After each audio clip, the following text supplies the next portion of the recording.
Israeli Prime Minister Benjamin Netanyahu visited the White House today to meet with President Trump. The pair said they discussed some aspects of the war in Gaza, including bringing the remaining hostages home, but they did not give any details on plans to renew the ceasefire that was broken by Israel last month. CBS's Chris Livesay joins me now. Chris, on the question of the hostages, what is the latest? What else do we know about the situation there?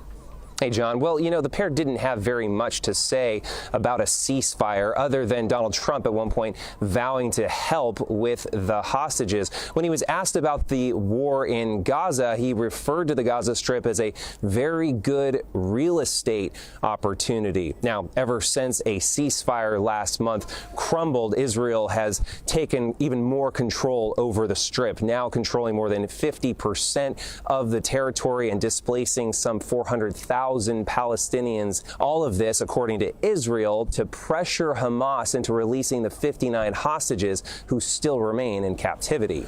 Inside that, what the president called a great real estate opportunity last month was an attack that killed 15, including medics in Gaza.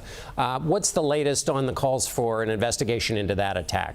John, you might recall that initially Israel said that ambulance convoy was moving suspiciously. It didn't have its headlights on. It didn't have its emergency signals flashing, according to Israel, and that's why soldiers opened fire. However, this new footage contradicts that. You see the headlights on. You see the emergency signals flashing. You even see some of these medics wearing high visibility vests when they get out of their vehicles and are fired upon. Now, Israel admits that its initial report was inaccurate. However, it also insists that several of those medics were Hamas members, but it didn't provide any evidence, John. Chris, a 14-year-old Palestinian-American boy was reportedly killed by Israeli forces.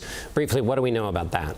According to Palestinian officials, he was killed on Sunday. According to Israel and footage it released, it says it shows these three boys, all 14 years old, hurling rocks at a highway, endangering the lives of civilians. And that's why the IDF opened fire, treating them like terrorists. It's just the latest example of violence in the occupied West Bank, something that is often overlooked when you're looking at a war happening in the Gaza Strip, John.